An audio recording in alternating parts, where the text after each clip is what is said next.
dan sakit kepala tung budrek tak tung datang kapan saja budrek ada obatnya nonton kita semua dijamin budrek. Maaf itu bercanda sekarang kita serius.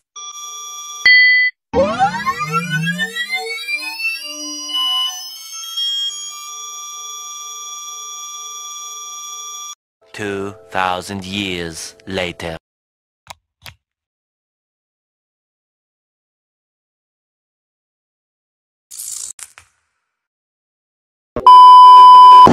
Halo guys, selamat datang di podcast kami. Perkenalkan, saya Tio Nugroho sebagai host di sini dan saya sudah bersama dengan narasumber 1 dan 2.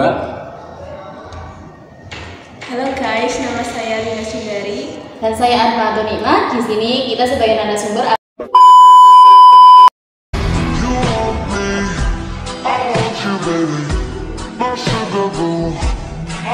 menjawab dan menjelaskan pertanyaan yang diberikan oleh Tio.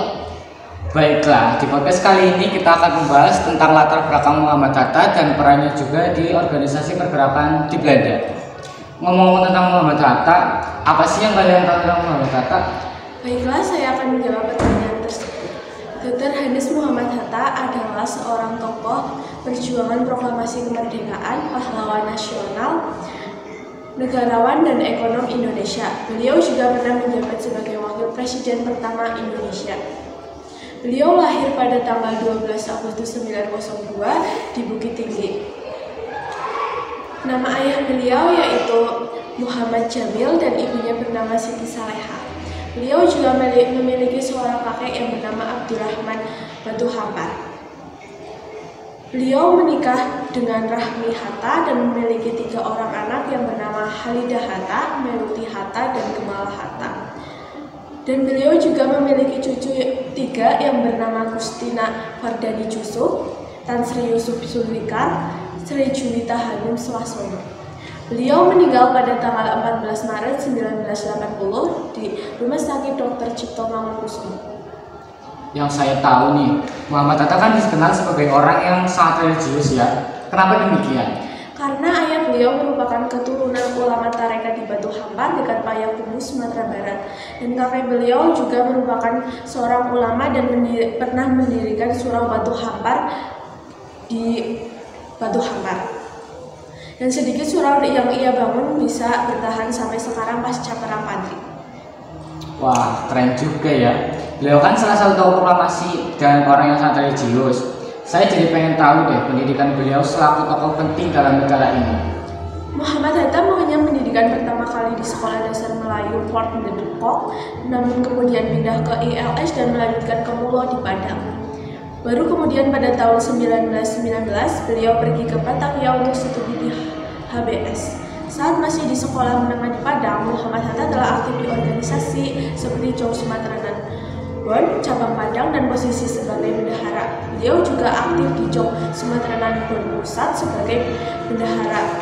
Lalu pada tahun 1921, Hatta pergi ke Rotterdam, Belanda untuk belajar ilmu perdagangan dan bisnis di Nederland Handelshogeschool atau Rotterdam School of Commerce, yang kini menjadi Erasmus Universitas. Di sana beliau bergabung dalam perhimpunan Hindia atau Indische Vereniging dan tinggal selama kurang lebih 11 tahun. Pada tanggal 27 November 1956, Hatta memperoleh gelar kehormatan akademis yaitu Doktor Honoris Causa dalam ilmu hukum dari Universitas Gadjah Mada di Yogyakarta. Beliau pernah menjadi bendahara ya ternyata. Pasti beliau sangat tahu apa itu pentingnya uang menurut beliau. Apa sih pentingnya uang dalam organisasi itu? Beliau saat berorganisasi sadar bahwasanya arti keuangan yaitu perkumpulan.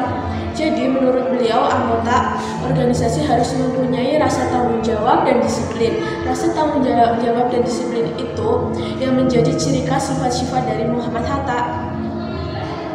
Wow, beliau sangat rajin dan aktif berorganisasi ya. Dan beliau juga sering menjadi bendahara. Tapi yang pernah saya baca dari buku, beliau adalah Bapak Koperasi Indonesia. Apakah alasannya bisa menjadi Bapak Koperasi Indonesia sedangkan beliau menjabat sebagai bendahara?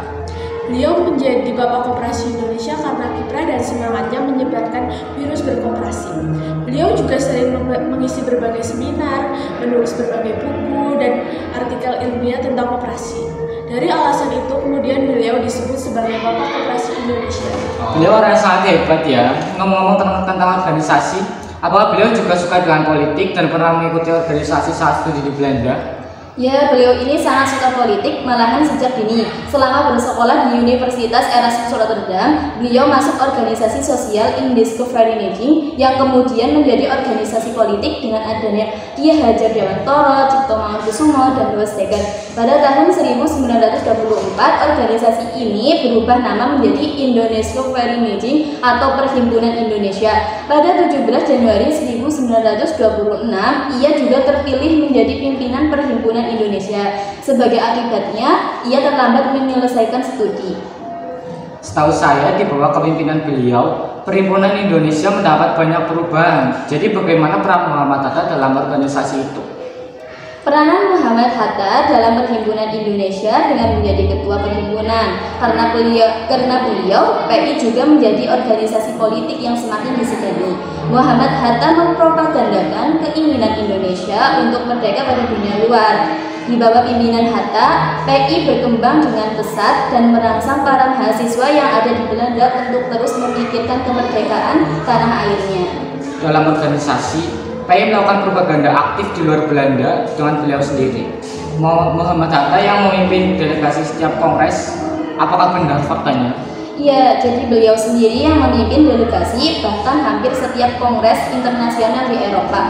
Pada 1926, Hatta memimpin delegasi ke Kongres Demokrasi Internasional untuk Perdamaian di Vierville, Prancis. Tujuan Hatta menghadiri kongres ini untuk memperkenalkan nama Indonesia di samping menyebutnya dengan Hindia Belanda. Tanpa banyak oposisi, Indonesia secara resmi diakui oleh Kongres dan dikenal kalangan organisasi-organisasi internasional. Saya juga pernah dengar bahwa beliau juga pernah dipenjara di Belanda. Apa alasannya? Iya, beliau ditangkap selama 3 tahun oleh penguasa Belanda atas tuduhan mengikuti partai politik dan dituduh akan melarikan diri, sehingga dia yang sedang memperkenalkan Indonesia ke kota-kota yang ada di Eropa sehingga memilih pulang lebih cepat. Apakah tujuan seperti itu ia tolak? Ya, semua tuduhan itu ia tolak dalam pidatonya Indonesia Merdeka atau Indonesia Free pada sidang kedua tanggal 22 Maret 1928. Tapi akhirnya beliau dibebaskan dari tuduhan karena tuduhan tidak bisa dibuktikan. Wah, jadi penasaran isi pidato Indonesia Merdeka. Apa sih isinya? Dalam pidatonya, Bung Hatta mengatakan, jika tiba saatnya, maka Nederland akan ditempatkan pada alternatif, mengundurkan diri dengan sukarela dari Indonesia atau dilemparkan keluar dari Indonesia. Wah, bikin merinding ya. Ternyata Sosok Muhammad Hatta itu orang yang sangat religius dan aktif dalam berorganisasi. Ya, karena beliau sudah dibesarkan di keluarga yang taat sekali dalam beragama Islam. Oke, semua pertanyaan sudah dijawab dan sudah dijelaskan dengan baik. Jadi kita tahu seperti apa si Muhammad Hatta itu. Tak terasa sudah di akhir acara. Demikian hasil jawaban dari narasumber 1 dan 2. Saya selaku host izin undur diri dengan narasumber saya. See you guys. See you.